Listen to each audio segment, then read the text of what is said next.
بسم اللہ الرحمن الرحیم۔ مدینے کو واپسی اور محبت و جاں سپاری کے نادر واقعات۔ شہداء کی تدفین اور اللہ عز و جل کی ثنا و دعا سے فارغ ہو کر رسول اللہ صلی اللہ علیہ وسلم نے مدینے کا رخ کیا۔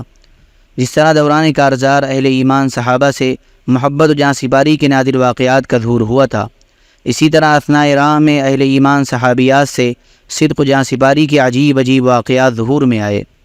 چنانچہ راستے میں حضور صلی اللہ علیہ وسلم کی ملاقات حضرت حمنہ بنت جحش رضی اللہ تعالیٰ عنہ سے ہوئی۔ انہیں ان کے بھائی عبداللہ بن جحش کی شہادت کی خبر دی گئی۔ انہوں نے انا للہ پڑھی اور دعائے مغفرت کی۔ پھر ان کے ماموں حضرت حمزہ بن عبد المطلب رضی اللہ تعالیٰ عنہ کی شہادت کی خبر دی گئی۔ انہوں نے پھر انا للہ پڑھی اور دعائے مغفرت کی۔ اس کے بعد ان کے شوہر حضرت مصعب بن عمیر رضی اللہ تعالیٰ عنہ کی شہادت کی خبر دی گئی تو تڑپ کر چیخ اٹھی اور دہاڑ مار کر رونے لگی۔ رسول اللہ صلی اللہ علیہ وسلم نے فرمایا، عورت کا شوہر اس کے یہاں ایک خصوصی درجہ رکھتا ہے۔ اسی طرح آپ صلی اللہ علیہ وسلم کا گزر بنو دینار کی خاتون کے پاس سے ہوا، جس کے شوہر، بھائی اور والد تینوں خلات شہادت سے سرفراز ہو چکے تھے۔ جب انہیں ان لوگوں کی شہادت کی خبر دی گئی تو کہنے لگی کہ رسول اللہ صلی اللہ علیہ وسلم کا کیا ہوا؟ لوگوں نے کہا، فلاں حضور صلی اللہ علیہ وسلم بخیر ہیں اور بحمدللہ جیسا تم چاہتی ہی ویسے ہی ہیں۔ خاتون نے کہا، ذرا مجھے دکھلاؤ، میں بھی آپ صلی اللہ علیہ وسلم کا وجود مبارک دیکھ لوں۔ لوگوں نے انہیں اشارے سے بتلایا۔ جب ان کی نظر آپ صلی اللہ علیہ وسلم پر پڑی تو بے ساختہ پکار اٹھیں، کل مصیبت بعدک جلل، آپ کے بعد ہر مصیبت ہیج ہے۔ اثناء راہ میں ہی حضرت سعد بن معاذ رضی اللہ تعالیٰ عنہ کی والدہ آپ کے پاس دوڑتی ہوئی آئیں۔ اس وقت حضرت سعد بن معاذ رضی اللہ تعالیٰ عنہ رسول اللہ صلی اللہ علیہ وسلم کے گھوڑے کی لگام تھامے ہوئے تھے۔ کہنے لگے، یا رسول اللہ، میری والدہ ہیں۔ آپ نے فرمایا، انہیں مرحبا ہو۔ اس کے بعد ان کے استقبال کے لیے رک گئے۔ جب وہ قریب آ گئیں تو آپ صلی اللہ علیہ وسلم نے ان کے صاحبزادے عمرو بن معاذ رضی اللہ تعالیٰ عنہ کی شہادت پر کلمہ تعزیت کہتے ہوئے انہیں تسلی دی اور صبر کی تلقین فرمائی۔ کہنے لگیں، جب میں نے آپ کو بسلامت دیکھ لیا تو میرے لیے ہر مصیبت ہیج ہے۔ پھر رسول اللہ صلی اللہ علیہ وسلم نے شہداء احد کے لیے دعا فرمائی اور فرمایا، اے سعد، تم خوش ہو جاؤ اور شہداء کے گھر والوں کو خوشخبری سنا دو کہ ان کے شہداء سب کے سب ایک ساتھ جنت میں ہیں اور اپنے گھر والوں کے بارے میں ان کی شفاعت قبول کر لی گئی ہے۔ کہنے لگیں، اے اللہ کے رسول صلی اللہ علیہ وسلم، ان کے پسماندگان کے لیے بھی دعا فرما دیجیے۔ آپ صلی اللہ علیہ وسلم نے فرمایا، اے اللہ، ان کے دلوں کا غم دور کر دے، ان کی مصیبت کا بدل عطا فرما اور باقی ماندگان کی بہترین دیکھ بھال فرما۔ رسول اللہ صلی اللہ علیہ وسلم مدینے میں اسی روز شنبہ 7 شوال سن 3 ہجری کو سر شام رسول اللہ صلی اللہ علیہ وسلم مدینہ پہنچے۔ گھر پہنچ کر اپنی تلوار حضرت فاطمہ رضی اللہ تعالیٰ عنہ کو دی اور فرمایا، بیٹی، اس کا خون دھو دو، خدا کی قسم یہ آج میرے لیے بہت صحیح ثابت ہوئی۔ پھر حضرت علی رضی اللہ تعالیٰ عنہ نے بھی تلوار لپکائی اور فرمایا کہ اس کا خون دھو دو، واللہ یہ بھی آج بہت صحیح ثابت ہوئی۔ اس پر رسول اللہ صلی اللہ علیہ وسلم نے فرمایا، اگر تم نے بے لاگ جنگ کی ہے تو تمہارے ساتھ سہل بن حنیف اور ابو دجانہ نے بھی بے لاگ جنگ کی ہے۔ بیشتر روایتیں متفق ہیں کہ مسلمان شہداء کی تعداد 70 تھی، جن میں بھاری اکثریت انصار کی تھی، یعنی ان کے 65 آدمی شہید ہوئے تھے، 41 خزرج سے اور 24 اوس سے۔ ایک آدمی یہود سے قتل ہوا تھا اور مہاجرین شہداء کی تعداد صرف 4 تھی، باقی رہے قریش کے مقتولین۔ تو ابن اسحاق کے بیان کے مطابق ان کی تعداد 22 تھی، لیکن اصحاب مغازی اور اہل سیر نے اس معرکے کی جو تفصیلات ذکر کی ہیں اور جن میں ضمن جنگ کے مختلف مرحلوں میں قتل ہونے والے مشرکین کا تذکرہ آیا ہے، ان پر گہری نظر رکھتے ہوئے وقت پسندی کے ساتھ حساب لگایا جائے تو یہ تعداد 22 نہیں بلکہ 37 ہوتی ہے، واللہ عالم۔ مدینے میں ہنگامی حالت۔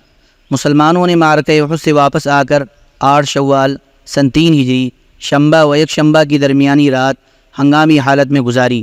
جنگ نے انہیں چور چور کر رکھا تھا، اس کے باوجود وہ رات بھر مدینے کے راستوں اور گزرگاہوں پر پہرا دیتے رہے اور اپنے سپہ سالار اعظم رسول اللہ صلی اللہ علیہ وسلم کی خصوصی حفاظت پر تعینات رہے، کیونکہ انہیں ہر طرف سے خدشات لاحق تھے۔ غزوہ حمراء الاسد۔ ادھر رسول اللہ صلی اللہ علیہ وسلم نے پوری رات جنگ سے پیدا شدہ صورتحال پر غور کرتے ہوئے گزاری۔ آپ کو اندیشہ تھا کہ اگر مشرکین نے سوچا کہ میدان جنگ میں اپنا پلہ بھاری رہتے ہوئے بھی ہم نے کوئی فائدہ نہیں اٹھایا تو انہیں یقیناً ندامت ہوگی اور وہ راستے سے پلٹ کر مدینے پر دوبارہ حملہ کریں گے، اس لیے آپ نے فیصلہ کیا کہ بہرحال مکی لشکر کا تعاقب کیا جانا چاہیے۔ چنانچہ اہل سیر کا بیان ہے کہ رسول اللہ صلی اللہ علیہ وسلم نے معرکہ احد کے دوسرے دن یعنی ایک شنبہ 8 شوال سن 3 ہجری کو علی الصباح اعلان فرمایا کہ دشمن کے مقابلے کے لیے چلنا ہے، اور ساتھ ہی یہ بھی اعلان فرمایا کہ ہمارے ساتھ صرف وہی چل سکتا ہے جو معرکہ احد میں موجود تھا۔ تاہم عبداللہ بن ابی نے اجازت چاہی کہ آپ کا ہم رکاب ہو، مگر آپ صلی اللہ علیہ وسلم نے اجازت نہ دی۔ ادھر جتنے مسلمان تھے اگرچہ زخموں سے چور، غم سے نڈال اور اندیشہ و خوف سے دوچار تھے، لیکن سب نے بلا تردد سر طاعت خم کر دیا۔ حضرت جابر بن عبداللہ رضی اللہ تعالیٰ عنہ نے بھی اجازت چاہی جو جنگ احد میں شریک نہ تھے۔ حاضر خدمت ہو کر عرض پرداز ہوئے، یا رسول اللہ صلی اللہ علیہ وسلم، میں چاہتا ہوں کہ آپ جس کسی جنگ میں تشریف لے جائیں میں بھی حاضر خدمت رہوں، اور چونکہ اس جنگ میں میرے والد نے مجھے اپنی بچیوں کی دیکھ بھال کے لیے گھر پر روک دیا تھا، لہذا آپ صلی اللہ علیہ وسلم مجھے اجازت دیں کہ میں بھی آپ کے ساتھ چلوں۔ اس پر آپ صلی اللہ علیہ وسلم نے انہیں اجازت دے دی۔ پروگرام کے مطابق رسول اللہ صلی اللہ علیہ وسلم مسلمانوں کو ہمراہ لے کر روانہ ہوئے اور مدینے سے 8 میل دور حمراء الاسد پہنچ کر خیمہ زن ہوئے۔ اثناء قیام میں معبد ابن معبد خزاعی رسول اللہ صلی اللہ علیہ وسلم کی خدمت میں حاضر ہو کر حلقہ بغوش اسلام ہوا، اور کہا جاتا ہے کہ وہ اپنے شرک پر ہی قائم تھا، لیکن رسول اللہ صلی اللہ علیہ وسلم کا خیر خواہ تھا، کیونکہ خزاعہ اور بنو ہاشم کے درمیان حلف یعنی دوستی و تعاون کا عہد تھا۔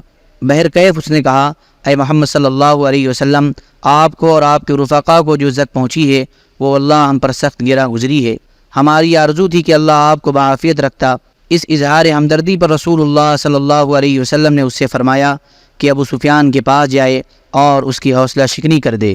ادھر رسول اللہ صلی اللہ علیہ وسلم نے جو اندیشہ محسوس کیا تھا کہ مشرکین مدینے کی طرف پلٹنے کی بات سوچیں گے، وہ بالکل برحق تھا۔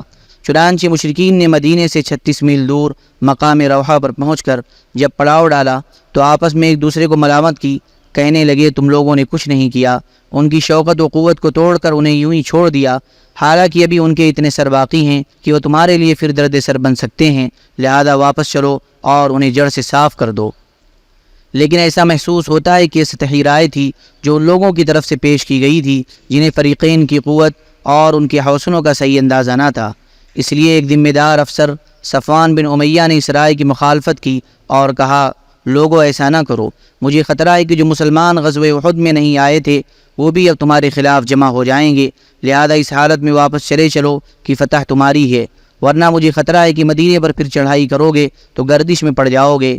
لیکن بھاری اکثریت نے یہ رائے قبول نہ کی اور فیصلہ کیا کہ مدینے واپس چلیں گے، لیکن ابھی پڑاؤ چھوڑ کر ابو سفیان اور اس کے فوجی ہلے بھی نہ تھے کہ معبد ابن معبد خزاعی پہنچ گیا۔ ابو سفیان کو معلوم نہ تھا کہ یہ مسلمان ہو گیا ہے۔ اس نے پوچھا، معبد پیچھے کی کیا خبر ہے؟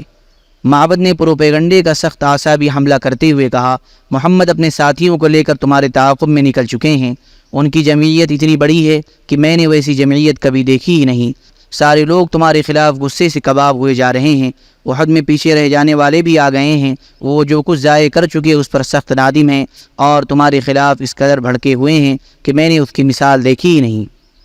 ابو سفیان نے کہا، ارے بھائی یہ کیا کہہ رہے ہو؟ معبد نے کہا، واللہ میرا خیال ہے کہ تم کوچ کرنے سے پہلے گھوڑوں کی پیشانیاں دیکھ لو گے یا لشکر کا ہراول دستہ اس ٹیلے کے پیچھے نمودار ہو جائے گا۔ ابو سفیان نے کہا، واللہ ہم نے فیصلہ کیا ہے کہ ان پر پلٹ کر پھر حملہ کریں اور ان کی جڑ کاٹ کر رکھ دیں۔ معبد نے کہا، ایسا نہ کرنا، میں تمہاری خیر خواہی کی بات کر رہا ہوں۔ یہ باتیں سن کر مکی لشکر کے حوصلے ٹوٹ گئے، ان پر گھبراہٹ اور رعب طاری ہو گیا اور انہیں اسی میں عافیت نظر آئی کہ مکے کی جانب اپنی واپسی جاری رکھیں۔ البتہ ابو سفیان نے اسلامی لشکر کو تعاقب سے باز رکھنے اور اس طرح دوبارہ مسلح ٹکراؤ سے بچنے کے لیے پروپیگنڈے کا ایک جوابی اعصابی حملہ کیا، جس کی صورت یہ ہوئی کہ ابو سفیان کے پاس سے قبیلہ عبد القیس کا ایک قافلہ گزرا۔ ابو سفیان نے کہا، کیا آپ لوگ میرا ایک پیغام محمد کو پہنچا دیں گے؟ میرا وعدہ ہے کہ اس کے بدلے جب آپ لوگ مکہ آئیں گے تو عکاظ کے بازار میں آپ لوگوں کو اتنی کشمش دوں گا جتنی آپ کی یہ اونٹنی اٹھا سکے گی۔ ان لوگوں نے کہا، جی ہاں۔ ابو سفیان نے کہا، محمد کو یہ خبر پہنچا دیں کہ ہم نے ان کی اور ان کے رفقا کی جڑ کاٹ دینے کے لیے دوبارہ پلٹ کر حملہ کرنے کا فیصلہ کیا ہے۔ اس کے بعد جب یہ قافلہ حمراء الاسد میں رسول اللہ صلی اللہ علیہ وسلم اور صحابہ کرام کے پاس سے گزرا تم سے ابو سفیان کا پیغام کہہ سنایا اور کہا کہ لوگ تمہارے خلاف جمع ہیں، ان سے ڈرو۔ مگر ان کی باتیں سن کر مسلمانوں کے ایمان میں اور اضافہ ہو گیا، اور انہوں نے کہا حسبنا اللہ و نعم الوکیل، اللہ ہمارے لیے کافی ہے اور وہ بہترین کارساز ہے۔ اس ایمانی قوت کے بدولت وہ لوگ اللہ کی نعمت اور فضل کے ساتھ پلٹے، انہیں کسی برائی نے نہ چھوا، اور انہوں نے اللہ کی رضامندی کی پیروی کی، اور اللہ بڑے فضل والا ہے۔ رسول اللہ صلی اللہ علیہ وسلم اتوار کے دن حمراء الاسد تشریف لے گئے تھے۔ دوشنبہ، منگل اور بدھ یعنی 9، 10، 11 شوال سن 3 ہجری تک وہیں مقیم رہے۔ اس کے بعد مدینہ واپس آئے۔ مدینہ واپسی سے پہلے ابو عزہ جمحی آپ صلی اللہ علیہ وسلم کی گرفت میں آ گیا۔ یہ وہی شخص ہے جسے بدر میں گرفتار کیے جانے کے بعد اس کے فقر اور لڑکیوں کی کثرت کے سبب اس شرط پر بلا عوض چھوڑ دیا گیا تھا کہ وہ رسول اللہ صلی اللہ علیہ وسلم کے خلاف کسی سے تعاون نہیں کرے گا، لیکن اس شخص نے وعدہ خلافی اور شکنی کی اور اپنے اشعار کے ذریعے نبی صلی اللہ علیہ وسلم اور صحابہ کرام کے خلاف لوگوں کے جذبات کو برانگیختہ کیا، جس کا ذکر پچھلے صفحات میں آ چکا ہے۔ پھر مسلمانوں سے لڑنے کے لیے خود بھی جنگ احد میں آیا تھا۔ جب یہ گرفتار کر کے رسول اللہ صلی اللہ علیہ وسلم کی خدمت میں لایا گیا تو کہنے لگا محمد میری لغزی سے درگزر کر دو، مجھ پر احسان کر دو اور میری بچیوں کی خاطر مجھے چھوڑ دو، میں عہد کرتا ہوں کہ اب دوبارہ ایسی حرکت نہیں کروں گا۔ نبی صلی اللہ علیہ وسلم نے فرمایا اب یہ نہیں ہو سکتا کہ تم مکے جا کر اپنے رخسار پر ہاتھ پھیرو اور کہو کہ میں نے محمد کو 2 مرتبہ دھوکہ دیا ہے۔ مومن ایک سوراخ سے 2 مرتبہ نہیں ڈسا جا سکتا۔ اس کے بعد حضرت زبیر یا حضرت عاصم بن ثابت رضی اللہ تعالیٰ عنہ کو حکم دیا اور انہوں نے اس کی گردن مار دی۔ اسی طرح مکے کا ایک جاسوس بھی مارا گیا، اس کا نام معاویہ بن مغیرہ بن عاص تھا اور یہ عبد الملک بن مروان کا نانا تھا۔ یہ شخص اس طرح زد میں آیا کہ جب احد کے روز مشرکین واپس چلے گئے تو یہ اپنے چچیرے بھائی حضرت عثمان بن عفان رضی اللہ تعالیٰ عنہ سے ملنے آیا۔ حضرت عثمان رضی اللہ تعالیٰ عنہ نے اس کے لیے رسول اللہ صلی اللہ علیہ وسلم سے امان طلب کی۔ آپ نے اس شرط پر امان دی کہ اگر وہ 3 روز کے بعد پایا گیا تو قتل کر دیا جائے گا۔ لیکن جب مدینہ اسلامی لشکر سے خالی ہو گیا تو یہ شخص قریش کی جاسوسی کے لیے 3 دن سے زیادہ ٹھہر گیا، اور جب لشکر واپس آیا تو بھاگنے کی کوشش کی۔ رسول اللہ صلی اللہ علیہ وسلم نے حضرت زید بن حارثہ اور حضرت عمار بن یاسر رضی اللہ عنہما کو حکم دیا اور انہوں نے اس شخص کا تعاقب کر کے اسے تہہ تیگ کر دیا۔ غزوہ حمراء الاسد کا ذکر اگرچہ ایک مستقل نام سے کیا جاتا ہے، مگر یہ در حقیقت کوئی مستقل غزوہ نہ تھا، بلکہ غزوہ احد کا جزء و تتمہ اور اسی کے صفحات میں سے ایک صفحہ تھا۔ اللہم صلی علی سیدنا وحبیبنا ومحبوبنا ومولانا محمد وبارک وسلم۔ سبحان ربک رب العزة عما یصفون وسلام علی المرسلین والحمد للہ رب العالمین۔